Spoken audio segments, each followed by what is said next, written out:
As ações da Vale estão quase de graça, a gente pode te provar. E, inclusive, tá? Quem comprou Vale antes ali de 2021, por exemplo, em maio de 2020, por R$27, pegando bastante dinheiro hoje, embora as ações da Vale estejam andando de lado já há muitos anos. Inclusive, desde o início desse ano, essas ações já caíram 10%.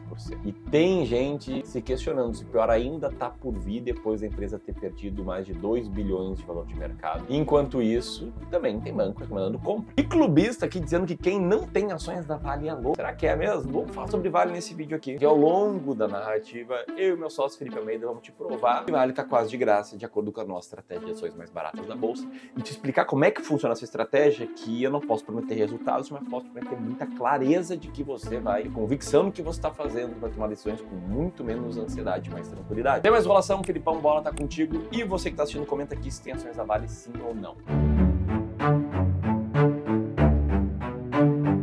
Boa, vamos lá que antes de tudo eu quero te contar por que as ações da Vale estão caindo desde o começo do ano. A Vale é uma grande mineradora, trabalha com minério de ferro aqui no Brasil, isso aí todo mundo já sabe. Só que o que muita gente não sabe é que o principal foco da venda de minério de ferro da Vale é direcionar esse minério de ferro para a indústria de construção civil e de carros. E é justamente por isso que a crise chinesa afeta tanto a Vale, já que eles costumam comprar muito minério de ferro do Brasil, consequentemente da Vale, para fazer construção civil e carros por lá. E o fato é que a China até está tentando se recuperar dessa crise que ela vem vivendo, só que recentemente a gente viu mais uma queda forte no minério de ferro, já que as medidas de recuperação econômica tomadas pela China não estão surtindo tanto efeito assim. Eles tentaram reduzir sua taxa de juros de curto prazo recentemente, mas mesmo assim a ação não mostrou tanto resultado, uma vez que no curtíssimo prazo é difícil a gente ver alguma diferença nesse tipo de atitude. E é justamente por isso que a gente continua vendo o ciclo de queda do gráfico do minério de ferro, como está aí na tela para vocês. E se a gente parar para observar, a crise lá na China vem desde 2022 e ainda tem gente falando que pode piorar muito. E sim, se a gente analisa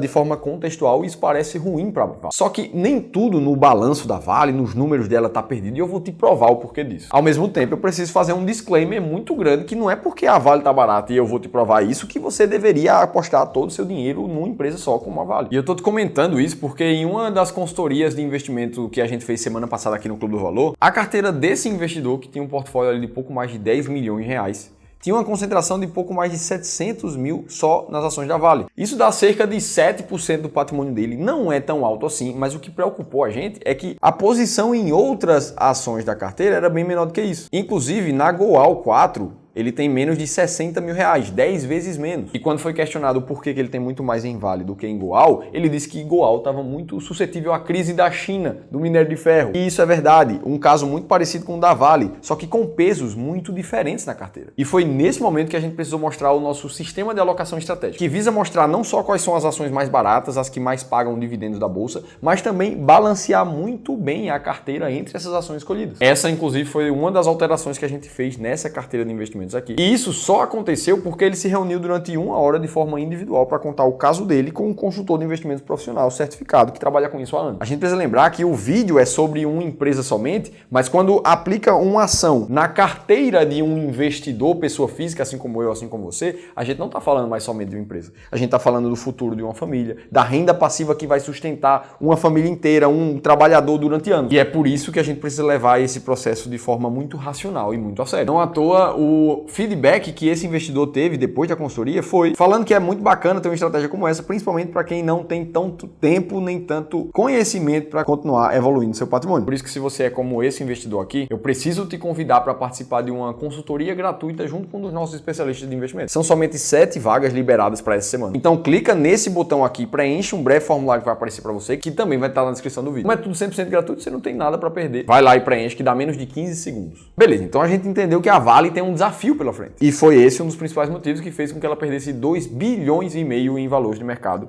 recentemente. Nos últimos 5 dias, inclusive, a Vale desvalorizou mais de 2%. Só que quando a gente vai olhar para a última demonstração de resultados financeiros emitida pela Vale, o que a gente enxerga aqui de principal é que o minério de ferro ainda é a principal receita do balanço da Vale, significando cerca de 81% de toda a receita. Só que aqui embaixo a gente já tem uma linha muito relevante voltada para materiais de transição energética, que são basicamente níquel e cobre, que esses dois juntos já significam praticamente 20% da receita da Vale inteira. E a Vale está começando começando a levar isso tão a sério que nomeou até um novo CEO para tocar a Vale Base Metal, que é a vertical da empresa focada somente em investir nesses novos metais de transição. E isso por si só é bom pra caramba, porque a Vale começa a tirar um pouco da dependência do minério de ferro e começa a tentar ganhar eficiência nos metais de transição. E é isso que a gente viu no último guidance da Vale também, dizendo que daqui para 2026 a expectativa é que para a mesma produção de cobre, por exemplo, os custos sejam reduzidos em 10%, o que também deve acontecer